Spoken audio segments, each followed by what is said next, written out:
백혜룡 증인 나오십시오. 증인은 2023년 작년입니다. 7월 달에 영등포 경찰서 형사 이과장으로 재직했죠. 네, 그렇습니다. 7월 달에 한국, 중국, 말레이시아 다국적 마약 밀반입 첩보를 입수하고 8월부터 수사를 해서 많은 사람을 구속했어요. 그렇죠? 네, 그 그렇습니다. 과정에서 인천세관 직원들이 연루된 사실을 확인하고 9월 달에 인천세관이 현장 조사 가서 필요한 연루 의혹에 필요한 사실을 다 확인했죠. 네, 그리고 이 사실은 윤희건 경찰청장에게 보고됐고 윤희건 경찰청장은 이것에 대해서 많은 칭찬을 했죠. 네, 그렇습니다. 오늘 아침 모 언론사 기사에 나온 내용입니다. 그렇게 칭찬까지 했는데 그 당시 영등포 경찰서장이 김창수 서장이 우리 백혜룡 과장에게 그 작년 9월 20일 날 지시를 하죠. 뭐라고 지시했습니까? 9월 20일 예정됐던 브리핑을 연기한다. 이 세관 직원이 마약 밀반입에 연루된 사실을 용산이 잘 알고 있다. 또 용산이 심각하게 생각하고 있다라고 이야기했다라고 언론에 보도되는데 그게 사실인가요? 네, 모두 사실입니다. 사실이에요? 네, 모두 사실입니다. 그러면 요 내용은 증인이 공수처에 관련 경찰 공무원들을 고발한 고발장에도 이 내용이 적시되어 있습니까? 적시했습니다. 예, 좋아요. 그러면은 김찬수 서장은 현재 어디 근무합니까? 지금 용산에 근무하는 걸로 알고 있는데 대통령실에 근무하죠. 정확히 어디서 예, 근무하는지 대통령실에 근무하고 있습니다. 제가 확인해 보니까 대통령실에 근무하고 있습니다. 그러면 증인은 조금 전까지만 해도 경찰청장이 마약 수사 잘했다 칭찬했는데 갑자기 경찰서장이 용산에서 다 알고 있다. 심각하게 생각한다. 예정된 브리핑을 연기하자. 이야기 듣고 어떤 생각이 들었어요?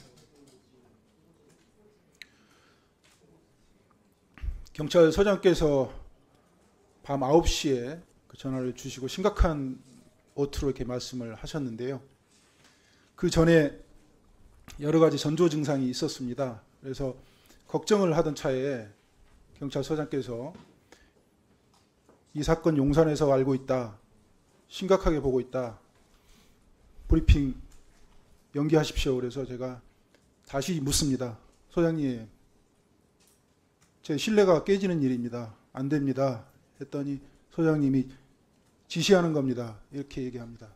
그 전조 서장이 이러한 전화로 지시를 하기 전에 방금 전에 말씀하셨던 전조 증상이 뭐였습니까? 9월 18일 날 서울청장께서 이상한 방문을 하십니다. 예. 그 오찬을 했는데요. 우리 증인과 함께 증인이 배석한 상태에서 네, 그렇습니다. 서장과 고창급 과장 몇 분을 모시고 오찬을 했는데 특별한 현황과 주제도 없었습니다. 그런데 보안에 붙여달라고 계속 이렇게 강조를 했고요. 그 오찬을 했는데 뭐 현안이나 어떤 당부사항이 전혀 없었습니다. 그리고 이상한 말씀들을 하셔가지고 상당히 기분이 안 좋았는데 그 시점은 세관의 현장 조사가 마친 이후였죠. 세관의 현장 조사 들어가기 전입니다. 전에. 예. 네, 그렇습니다. 그리고 브리핑을 9월 22일 날 간사단과 하기로 하고 작성을 지금 하고 서울청에 수사지휘부에 보냈는데 서울청에서 국가수사본부로 보내지 않고 있는 겁니다. 그 시간이 저한테는 한 7시간 정도 됐는데 9월 22일 날 브리핑을 해야 되는데 그 승인을 못 받으니까 제가 어떻게 조치를 취할지 몰라서 당황하고 있던 차에 서장님이 8시 45분에 전화를 하셔가지고 브리핑 안 하면 안 되겠냐. 그래서 제가 그건 안 됩니다. 그 이미 간사단과 약속을 했기 때문에 제 신의가 무너지는 거기 때문에 안 됩니다. 이렇게 했더니 소장님이 15분 후에 다시 전화하셔서 용산 말씀을 하시고 이거 지시다 따라라 이렇게 말씀하셔서 제가 수명하게 되었습니다. 그러면은 브리핑을 연기한 것도 용산 지시라고 이야기하던가요? 브리핑 연기하라는 지시하고 그 용산에서 알고 있다, 심각하게 보고 있다, 요건 별개입니다. 서장님이 직접 지시한 것은 브리핑을 연기하라. 브리핑 요겁니다. 연기 지시는 서장, 그리고 용산에서 이 사건을 다 알고 있다, 심각하게 알고 있다는 내용은 용산의 말을 전환한 것으로 해석했다 이것이죠. 네, 용산에서 아주 안 좋게 보고 있다. 아주 안 그렇게, 좋게 보고 있다. 예, 느꼈습니다. 심각하게 보고 있다는 게 아주 안 좋게 보고 있다. 이 수사에 대해서. 밤중에 전화해서 그런 말을 할 필요가 없는 것이죠. 알겠습니다. 그 다음에 이게 이제 브리핑을 원래 10월 10일 날 하죠. 네, 그렇습니다. 세관 국정감사 이틀 전 10월 10일 날 브리핑이 이루어집니다. 그런데 10월 5일 날 브리핑 문서를 작성해서 서울경찰청에 가서 형사과장, 강력계장, 폭력계장, 폭력계 형사과장. 그렇습니다. 그러면은 이런 브리핑 내용에 대해서 지금 서울청 형사과장이 오락에서 간 거죠. 네, 그렇습니다. 그 이런 브리핑을 함에 있어서 이렇게 통상적으로 늘 형사과장이 불러가지고 브리핑 내용이 뭔지 그래 수기를 합니까? 일반적으로는 그렇게 하지 않습니다. 아주 이례적인 경우였고요. 그러면 증인이 지금 형사 이과장으로 수사를 많이 했을 거 아닙니까? 이렇게 브리핑 문제 가지고 서울청 형사과장의 호출을 받고 가서 이렇게 서로 상의한 사례가 몇 건 있었어요. 직접 가서 협의하고 조율하고 이런 명목으로 한 건 이번이 처음입니다. 처음이었죠. 그 자리에서 매우 이례적인 현상입니다. 이게 일선서에서 보도자료 브리핑을 내는 데 있어서 서울청 형사과장이 오라 해가지고 이렇게 상의를 한 것은 매우 이례적이, 증인이 방금 증언한 것처럼 본인이 그때 근무할 때까지 처음 있는 일이 있었다고 말했습니다. 아주 이례적이었다. 그 자리에서 무슨 말을 하고 왔습니까? 브리핑 내용에 대해서. 처음에 회의에 참석했는데 저하고 같이 수행했던 직원이 있었는데 직원은 나가라. 회의장에 못 들어오게 하고 저하고 형사과장, 강력계장, 폭력계장 그리고 사건 반장이 있었던 것으로 기억이 됩니다. 근데 대뜸 이제 저한테 형사과장이 하시는 말씀이 브리핑 하시는 거 좋아하세요? 이렇게 묻습니다. 그래서 아니 브리핑 하는 것은 지휘부에서 마약 사건 보도자료 열심히 배포하고 홍보 열심히 해서 하라고 지시가 계속 내려와서 이렇게 하는 건데 갑자기 그런 말씀을 하셔가지고 굉장히 당황했고요. 그 다음에 그 세관 그 세관 직원들의 그 공범 행위에 대해서 이 사람들 범죄를 특정을 하려면 이렇게 세워놓고 선면 수사를 해야 되는 거 아니냐, 여러 명 세워놓고 선면 수사를 해야 되는 거 아니냐 이런 말씀을 하세요. 그때 형사과장은 자칭 타칭 형사 전문가였습니다.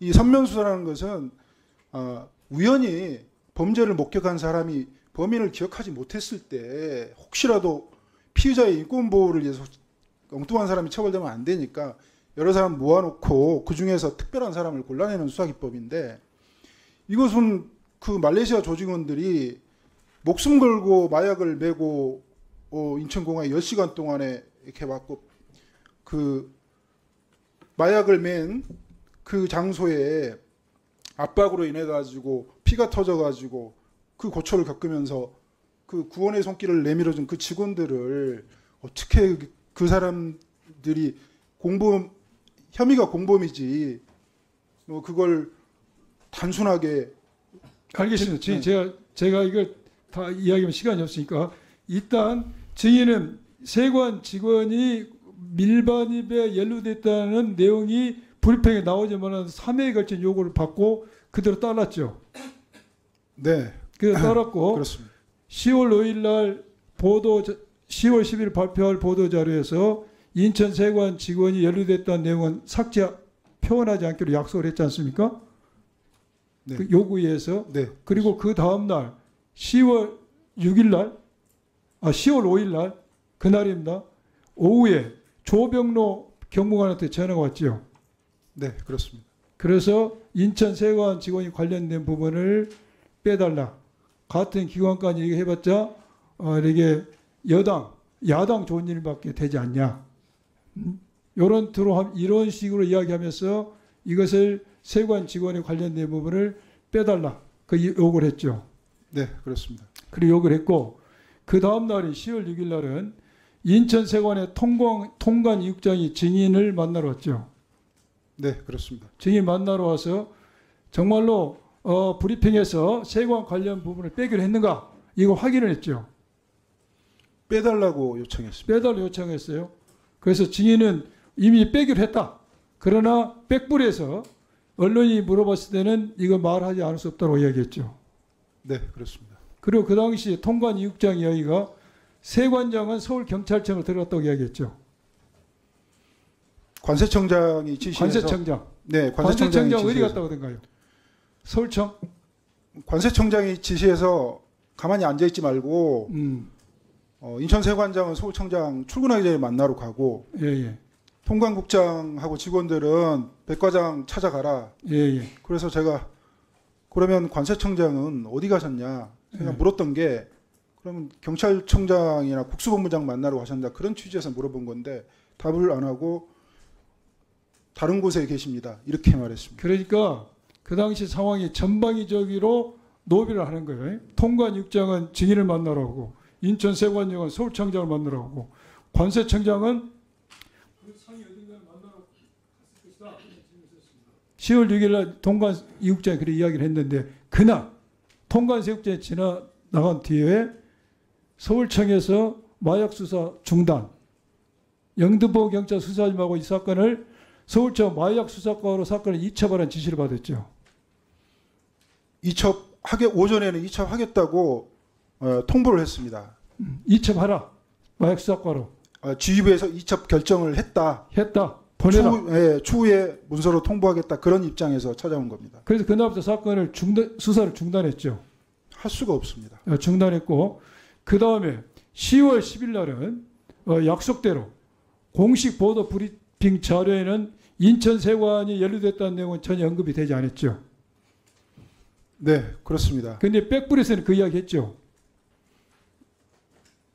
이미 소문도 나 있었고 저희가 현장 검증을 4번을 했습니다. 인천공항이 시끄러울 정도였는데 그 모르는 기자들이 있었겠습니까? 그러니까 알고 있는 내용입니다. 그랬고 공식 보도 자료에는 인천세관을 빠졌지만은 그 다음 10월 11일에 MBC에서 이걸 보도를 하죠. 어디서부터 보도가 시작됐는지 잘 모르겠습니다. 제가 볼 때 첫 MBC에서 보도가 됩니다. 그리고 10월 10일 날은 다시 서울청에서 영등포서에서 수사를 그대로 하라고 지시가 내리죠. 네, 그렇습니다. 그리고 그 뒤로 열흘이 지나서 16일 날 수사를 재개를 합니다. 그러나 수사는 답보 상태에 빠지고 질이 멸렬하고 그 뒤로 인천세관 직원을 휴대폰을 압수수색했지만 이미 깡통폰이 돼 있었다. 그 기간에 인천세관 직원들은 증거를 은닉할 수 있는 기회를 얻게 된 겁니다. 그 뒤로 증인은 인사조치를 당하죠. 네, 그렇습니다. 그래서 강서경찰서 화곡지구로 갔습니다. 그런데 이러한 인사조치를 당하기 전에 조병로 경무관의 징계와 관련해서 조병로 경무관으로부터 본인에게 뭔가 좀 이거 징계 관련해서 증인이 관련 이야기를 할 기회가 된다면은 좀 말을 좋게 해달라 이런 제안을 받은 사실이 있습니까? 조병로 경무관과는 4차례 통화를 했습니다. 예. 그 이후에 제 태도가 워낙 확고했기 때문에 직접 저한테 전화를 하지 않고요. 주변에 제 인맥을 동원해서 저한테 청탁을 했는데 제가 거절했습니다. 그 청탁이 징계위원회에서 뭔가 진술할 기회가 된다면은 좀 우호적으로 해달라. 여기서 탄원서 써달라는 탄원서 써달라. 거절했죠. 그리고